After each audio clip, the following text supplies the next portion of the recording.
বাংলাদেশের কোন হিন্দুরাই এখানে বেশি আসেনি। আমাদের ৭০ বছরের পুরনো ইতিহাস। আমাদের এখানে আমাদের রক্ত আছে মাস্টারদের সূর্য সেনের রক্ত, আমাদের এই রক্ত পিতা বনলতা সেনের রক্ত। আপনারা ভুলে যাবেন না, আপনারা বলে দেন না আমরা লড়াইয়ের জাতি, আমরা বিপ্লবের জাতি। আমাদের বাঙালি হিন্দুদের বিপ্লবের ইতিহাস ব্রিটিশ আমলের থেকে, এখন থেকে নয়, ব্রিটিশ আমলের পুরো থেকে বিপ্লবের ইতিহাস। বাঙালি হিন্দুদের এত ছোট করে দেখবেন না। আপনারা যারা সংখ্যালঘু আছেন, আপনাদের বলতে চাই, যতদিন জগন্নাথ হক থাকবে ততদিন আপনাদের পাশে আমরা আছি, আমরা এখনই মরে যাইনি। আমি শেষ বলতে চাই, এই যে দেশে মব সন্ত্রাস হচ্ছে ওটার বিরুদ্ধে সুনির্দিষ্ট এবং দর্শন খুব দ্রুত পদক্ষেপ নেওয়া।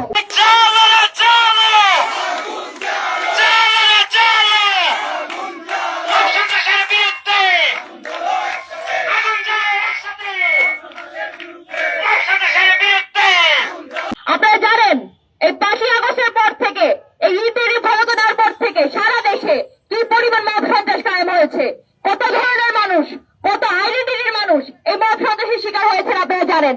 সর্বশেষ আমরা জানি যে লালমনিরহাটে পিতা ও পুত্র যারা সেলুনে কাজ করতেন, নাপিত, তারা দুজন, তাদের দুজনের বিরুদ্ধে কোনো সুস্পষ্ট কোনো অভিযোগ নেই। অভিযোগ এখনো কেউ দেখাতে পারছেন না তারা আসলে কি ধরনের ধর্ম অবমাননা করেছেন। এই যে ধর্ম অবমাননা শব্দটি দিয়ে, এই ধরনের একটি ব্রেক শব্দ দিয়ে তাদেরকে যে পুলিশের কাস্টডিতে নেওয়া হয়েছে, তাদেরকে যে বড় একটি বাজারে তাদেরকে যে হেনস্থা করা হয়েছে। বন্ধুগণ, আপনারা দেখবেন এই ঘটনা মোটেই কোনো বিচ্ছিন্ন ঘটনা নয়।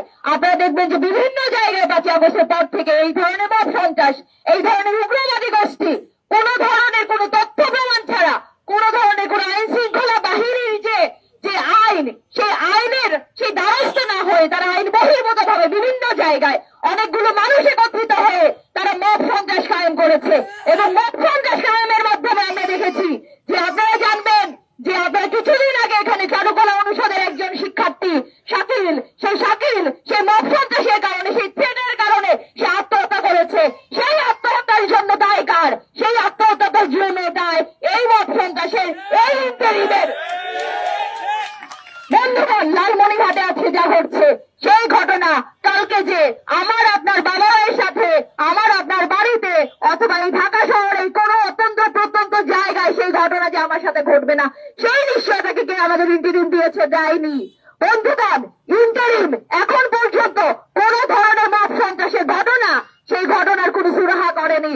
এই বিষয়ে তারা কোনো বক্তব্য প্রদান করেনি, তাদের কোনো ধরনের কোনো অনুশোচনা নেই। বন্ধুগণ, এই যে নিরাপত্তা, এই নিরাপত্তা দেওয়ার দায়িত্ব কার? আপনারা আমাকে বলুন। সেই লালমনিরহাটের যে পিতা পুত্র, সেই পিতা পুত্র এখন জেলে আছেন, তাদেরকে যদি জেল থেকে ছেড়ে দেওয়া হয়, তারা যদি সেই লালমনিরহাটে তাদের স্বাভাবিক জীবনে ফেরত যেতে চান, সেই স্বাভাবিক জীবনে নিশ্চয়তা কে দিবে? তাদের উপরে যে আবার মব করে তাদের উপরে একটি ফিজিক্যাল হামলা হবে না, শারীরিক ভাবে তাদের হেনস্থা করা হবে না, তাদের যে মারধরের শিকার হতে হবে না, সেই নিশ্চয়তা কে দিবে? বন্ধুগণ, সেই নিশ্চয়তা আমাদের আইন শৃঙ্খলা রক্ষাকারী বাহিনী দিতে পারছে না, ইন্টারিম দিতে পারছে না। ইন্টারিম এক্ষেত্রে ব্যর্থ।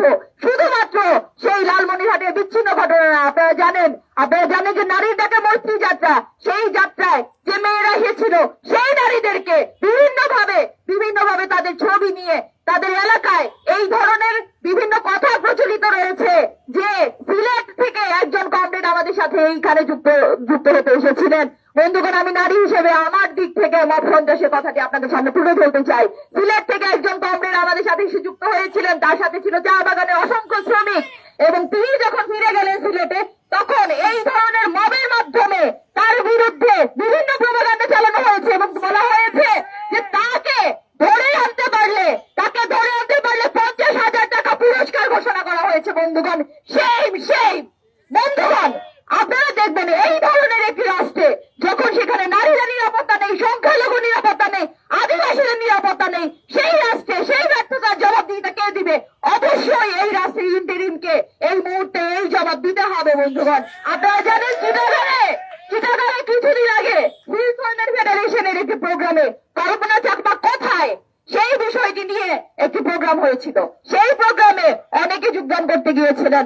সেই প্রোগ্রামে যখন তারা ফেরত আসতে যান, তাদের উপরে বিভিন্ন অনেকগুলো সেটেলার এরকম মব করে তারা সেখানে হামলা করে। তাহলে আপনি আমাকে বলুন, এই মব সন্ত্রাসের হাত থেকে কেউ কি রক্ষা পাচ্ছেন? কেউ রক্ষা পাচ্ছেন না।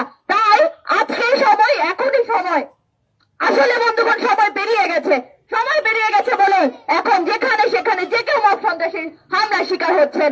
আমাদের সময় পেরিয়ে গেছে। এখনই যদি আমরা এই বিষয়ে ঐক্যবদ্ধ না হই, তাহলে আসলে এই মব সন্ত্রাস আপনার আমার বাড়িতে গিয়ে আপনার আমার সেই সিকিউরিটি, সেই নিরাপত্তা বাধান্বিত করবে বন্ধুগণ। তাই এখান থেকে আপনাদের প্রতি উদাত্ত আহ্বান জানাতে চাই যে আমরা আমাদের সেই ঘন্টা বেজে গেছে, আমরা সেই একত্রিত হওয়ার সময় এসে গেছে এবং মব সন্ত্রাস এবং যে কোনো ধরনের সন্ত্রাসের বিরুদ্ধে আমরা ঢাকা বিশ্ববিদ্যালয়ে আমাদের সেই দায়িত্ব আছে, সেই দায়িত্বের জায়গা থেকে আমরা একত্রিত হব এবং সকল ধরনের মব সন্ত্রাস রুখে দিব।